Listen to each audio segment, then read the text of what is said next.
Hello students, आज हम हमारी 12th क्लास इंग्लिश फ्लेमिंगो का पोइट्री सेक्शन की फ़र्स्ट पोएम है माय मदर एट 66। ये पोएम आज इसकी एक्सप्लेनेशन हम हिंदी में लाइन टू लाइन करने जा रहे हैं, तो ध्यान से सुनना।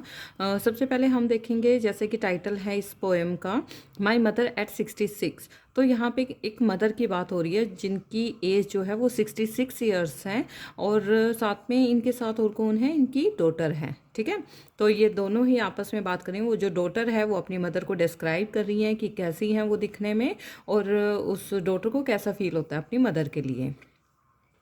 तो किसी भी पोएम को स्टार्ट करने से पहले हमें पता होना चाहिए कि उसके पोएट कौन है, और थोड़ी बहुत तो इन्फॉर्मेशन उसके पोएट के बारे में भी हमें पता होनी चाहिए।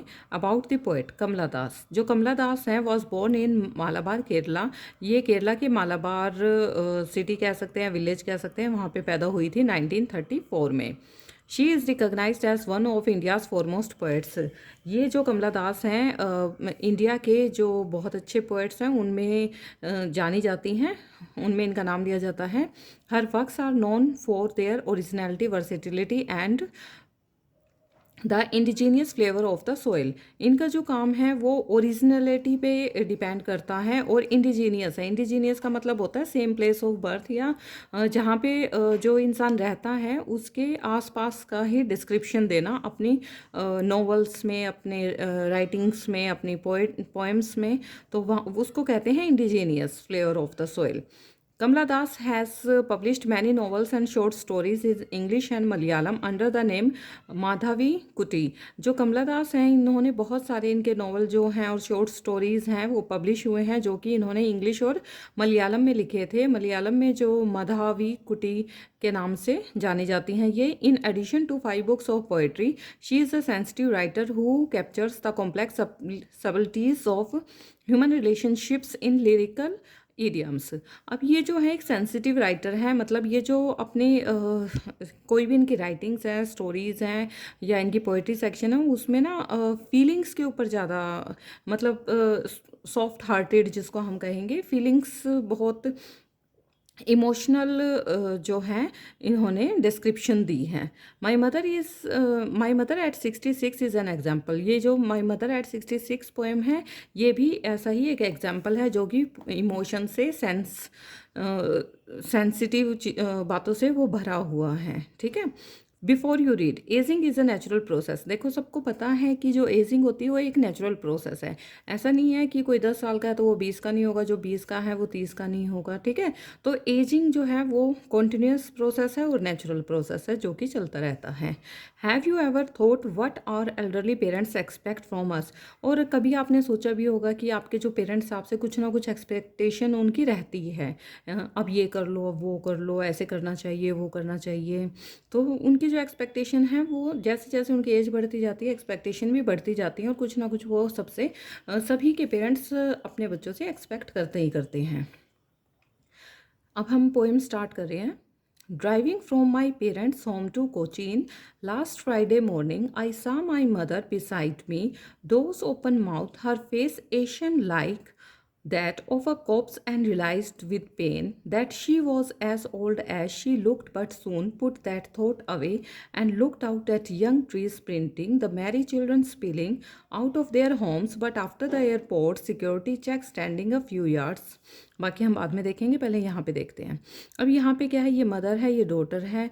ये जो डॉटर है ये ड्राइव कर रही होती है अपने पेरेंट्स के घर से कोचीन एयरपोर्ट पर। कब कर रही होती है, लास्ट फ्राइडे मॉर्निंग को। ठीक है, लास्ट फ्राइडे मॉर्निंग को जो बेटी है वो अपनी मदर के साथ कोचीन एयरपोर्ट पे जा रही होती है ड्राइव करके।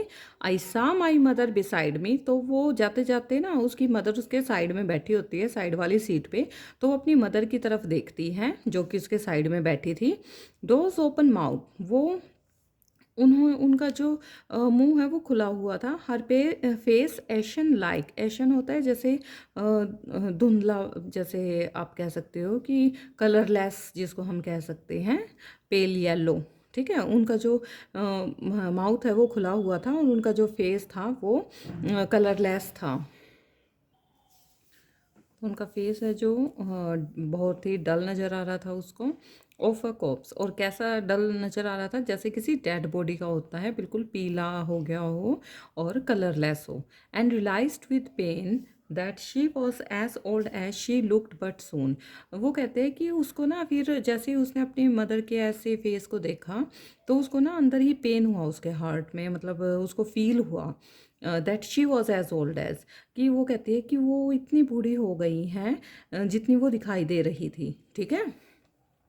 But soon put that thought away, लेकिन जल्दी ही उसने फिर अपने जो ये थॉट आ रहे थे उसके मन में उनको दूर करने की कोशिश की।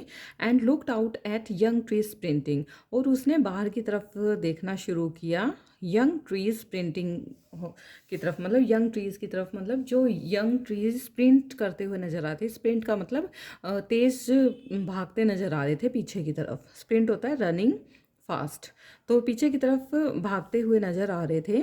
The Mary children spilling out of their homes, और कुछ बच्चे उसको दिखाई दिए, वो बहुत खुश थे और अपने घरों से बाहर की तरफ मूव हो रहे थे। But after the airport security check, और जैसे ही वो एयरपोर्ट पे पहुँचे तो वहाँ जहाँ पे सिक्योरिटी चेकिंग होती है एयरपोर्ट पे, उससे कुछ ही दूर वो खड़ी थी दोनों माँ बेटी, standing a few yards away. वो वहाँ से सिक्योरिटी चेक से थोड़ी ही दूर खड़ी थी। I looked again at her, तो वो कहती है कि जैसे वो छोड़ के अपनी मदर को जाने लगी तो वो कहती है मैंने अपनी मदर की तरफ दोबारा देखा। वैन पेल, वैन पेल का मतलब होता है बिल्कुल कलरलेस थी।